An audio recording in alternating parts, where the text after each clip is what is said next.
नमस्कार दोस्तों, UP TGT PGT 2022 आवेदन करने से पूर्व आप वीडियो को पूरा देखिएगा, जिससे कि सारी चीज़ें आपको स्पष्ट हो जाएंगी। कौन कौन फॉर्म भर सकता है, योग्यता, आयु सीमा, सब्जेक्ट कॉम्बिनेशन, बालक बालिका वर्ग में क्या अंतर है, किस वर्ग में आप फॉर्म भरें।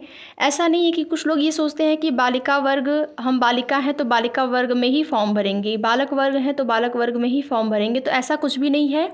जो बालिका हैं वो बालक वर्ग में भी फॉर्म भर सकती हैं, आवेदन कर सकती हैं। जो बालक हैं वो बालिका वर्ग में भी आवेदन कर सकते हैं।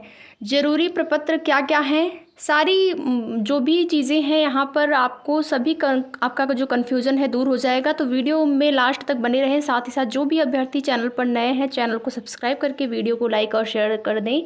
देखेंगे यहाँ पर सबसे पहले टीजीटी में कौन कौन फॉर्म भर सकता है, सब्जेक्ट कम्बिनेशन किस प्रकार से होना चाहिए, क्योंकि ऐसा ना हो कि सब्जेक्ट कम्बिनेशन यहाँ पर नहीं है और आपने फॉर्म भर दिया, बाद में आपको समस्या हो। तो पहले यहाँ पर टीजीटी के लिए ही देख लेते हैं। तो टीजीटी में अगर देखा जाए तो जो भी ग्रेजुएशन वाले हैं, ग्रेजुएशन जिनका कंप्लीट हो चुका है, उसके साथ बीएड भी है, वही टीजीटी में आवेदन कर सकते हैं। बीएड होना चाहिए प्लस ग्रेजुएशन।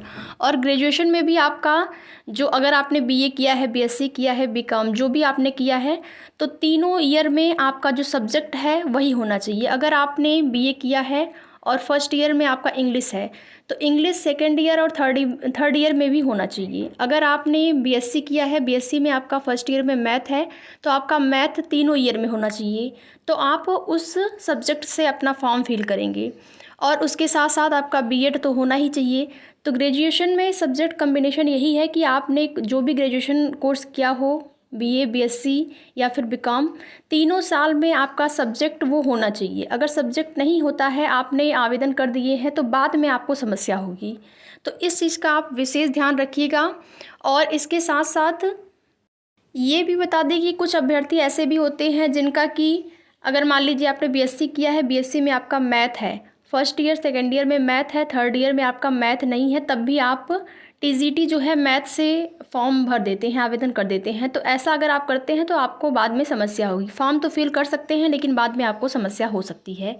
तो इसके लिए आप लोग सब्जेक्ट कम्बिनेशन का विशेष ध्यान रखें। और अगर यहाँ पर पीजीटी की बात कर लेते हैं, तो पीजीटी में आपको बीएड ज़रूरी नहीं है, आपका पीजी होना चाहिए। किसी भी विषय से आपने पोस्ट ग्रेजुएशन किया है, और पीजी में भी आपको ये ध्यान रखना है कि अगर जिस सब्जेक्ट से आपने यहाँ पर यूजी किया है, यानी कि ग्रेजुएशन जिस विषय से किया है, वो वाला आपका विषय जो है वो पीजी में भी होना चाहिए। ठीक है, पीजी आपका उसी एक विषय से होना चाहिए। लास्ट ईयर में आपने ग्रेजुएशन किया है, अगर मान लीजिए आपने बीए किया है, बीए लास्ट ईयर में आपका इंग्लिश था, तो इंग्लिश से आपने पीजी किया, तो आप इंग्लिश से ही यहाँ पर आवेदन करेंगे अगर पीजीटी में आवेदन कर रहे हैं। तो यहाँ पर बीएड की ज़रूरी नहीं है कि आपका बीएड हो, आपका केवल पीजी होना चाहिए। हाँ, अगर आपने बीएड या एमएड किया है तो आपको वरीयता मिलेगी। ठीक है, वरीयता मिलेगी। वरीयता किस प्रकार से मिलेगी ये भी बताएंगे, तो वीडियो में लास्ट तक बने रहें। तो ये हो गया सब्जेक्ट कम्बिनेशन। इसके बाद बालक बालिका वर्ग में बात करेंगे। जो भी बालक हैं वो बालिका वर्ग में भी आवेदन कर सकते हैं। जैसे कभी कभी ऐसा होता है कि जिस भी वर्ग में पोस्ट की संख्या ज़्यादा है, जैसे बालक वर्ग में देखेंगे, चाहे टीजीटी हो या पीजीटी हो, बालक वर्ग में पोस्ट की संख्या ज़्यादा है बालिका वर्ग की तुलना में। तो बालिकाओं में क्या होता है कि वे लोग जो हैं बालक वर्ग में आवेदन कर सकते हैं। तो आप किसी भी वर्ग में आवेदन कर सकते हैं, बालक वर्ग बालिका वर्ग में भी आवेदन कर सकते हैं, और बालिका वर्ग वाले जो हैं वो बालक वर्ग में आवेदन कर सकते हैं। और यहाँ पर यही होता है कि सीटों की संख्या को लेकर सबके मन में संशय रहता है। तो जहाँ पर सीटों की संख्या ज़्यादा होती है, अधिकतर लोग वहीं पर उसी वर्ग में आवेदन करते हैं। तो ये आपकी इच्छा पर डिपेंड करता है, आपकी जो इच्छा हो आप उस वर्ग में आवेदन कर सकते हैं। और इसके बाद अगर ज़रूरी प्रपत्र की बात कर लें, तो आपका जो जाति प्रमाण पत्र है वो पिता पक्ष का होना चाहिए। आप शादीशुदा हो या फिर ना हो, उससे फ़र्क नहीं पड़ता है। शादीशुदा हो तब भी जो जाति प्रमाण पत्र है वो पिता पक्ष का होना चाहिए। और इसके बाद जो भी आरक्षण होगा, जैसे ईडब्ल्यूएस वाला है, तो आप लोग उसको बनवा लीजिए। जाति प्रमाण पत्र है, जो भी यहाँ पर ज़रूरी प्रपत्र हैं वो आप लोग पहले से बनवा लीजिए। जैसे आवेदन की जो लास्ट डेट है उससे पहले अगर बनवा लेंगे तो बाद में जब काउंसलिंग वगैरह होगा तो वहाँ पर आपको समस्या नहीं होगी। तो अभी आप फॉर्म आवेदन कर रहे हैं, उससे पहले आप ये सब चीज़ें, जाति प्रमाण पत्र हो गया, ईडब्ल्यूएस, ये सब आप बनवा लीजिए।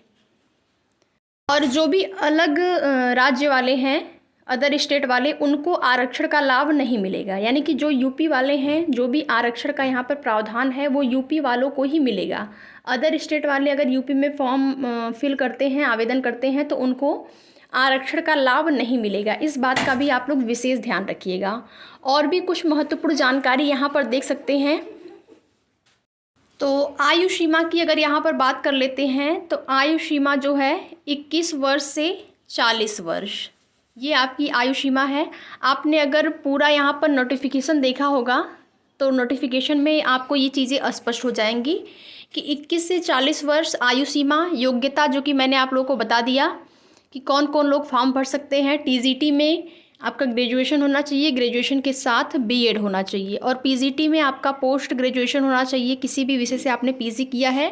हाँ, यहाँ पर अगर आपने बीएड या फिर एमएड किया है तो वहाँ पर आपको वरीयता दी जाएगी, लेकिन पीजी वाले भी फॉर्म पीजीटी का आवेदन कर सकते हैं।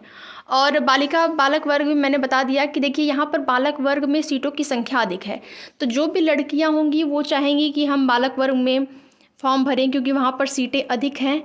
तो ऐसा होता है, जैसे होम साइंस विषय है तो होम साइंस में जो भी अगर देखा जाए यहाँ पर, तो पिछली बार ऐसा हुआ था कि कई सारी लड़कियाँ थी जो लड़कियाँ थी, बालक वर्ग में सीटों की संख्या अधिक थी, तो इसलिए वे लोग जो हैं बालक वर्ग में उन्होंने फॉर्म भरा था। तो ये आपकी इच्छा पे डिपेंड करता है, आपकी जो इच्छा हो किस वर्ग में आपको भरना है।